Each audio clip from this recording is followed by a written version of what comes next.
সৃষ্টিজগৎ পরিচালনা করতে মহান আল্লাহ অসংখ্য অগণিত ফেরেশতা সৃষ্টি করেছেন। প্রশ্ন হলো, এই ফেরেশতা থাকেন কোথায়, কিভাবে থাকেন? আহলুস সুন্নাহ ওয়াল জামাতের বিশ্বাস হলো, আসমান ফেরেশতাদের সাধারণ আবাস। সাধারণত ফেরেশতারা আসমানেই থাকে, কিন্তু আল্লাহ প্রদত্ত দায়িত্ব পালন করতে তারা আসমান ত্যাগ করে অন্যত্র অবস্থান করে। কোনো কোনো মুফাসসিরের মতে ফেরেশতারা সূক্ষ্ম শরীরের অধিকারী, তাদের বিভিন্ন আকৃতি ধারণের ক্ষমতা দেওয়া হয়েছে। তাদের বাসস্থান আসমানে। অসংখ্য হাদিসের বর্ণনা থেকেও বোঝা যায় আসমান ফেরেশতাদের সাধারণ আবাস।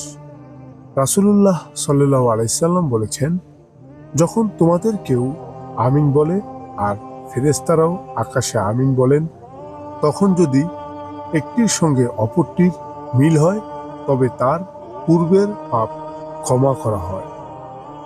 সুনানে নাসাই শরীফের হাদিস 930 নম্বর পৃষ্ঠা।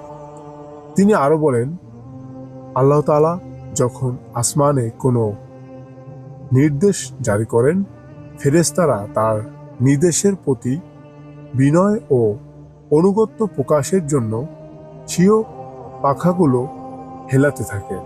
তাদের পাখা হেলানোর শব্দটি যেন পাথরের উপর শিকলের ঝনঝনির ধ্বনি।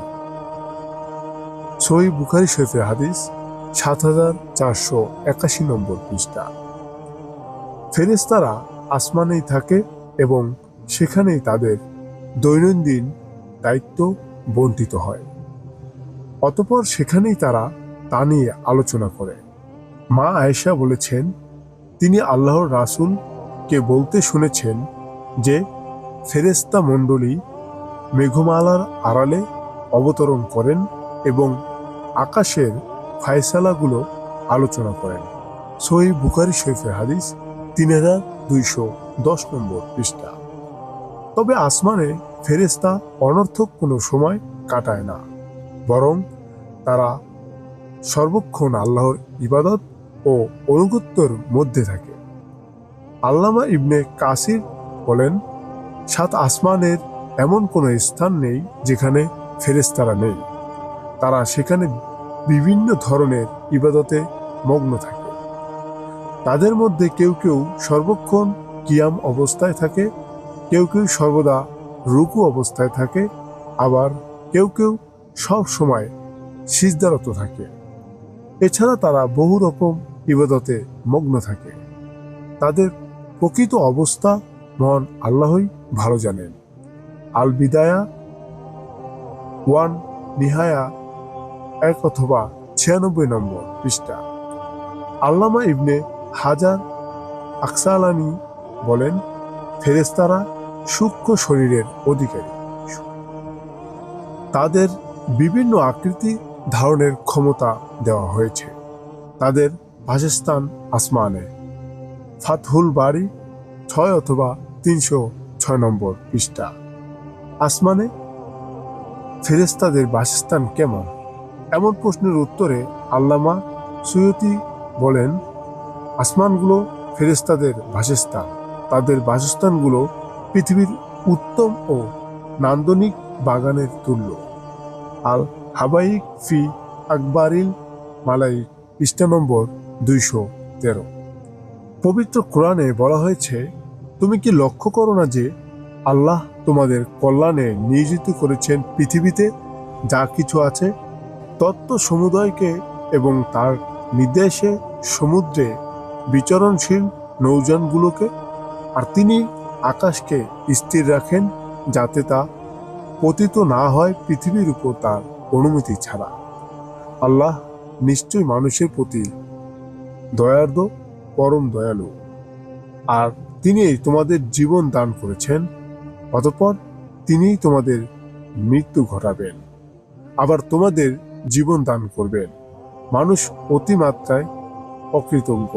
সূরা হজ আয়াত সংখ্যা 65 থেকে 66।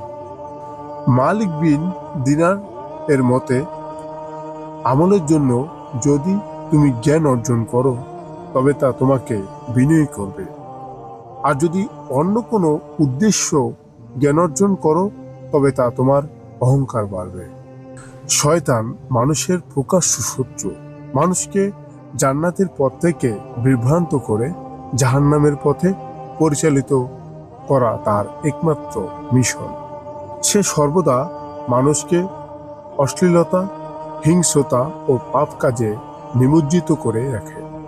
কিন্তু বছরের কিছু নির্দিষ্ট সময়ে মহান আল্লাহ নির্দেশে শয়তানকে বন্দী করে রাখা হয়।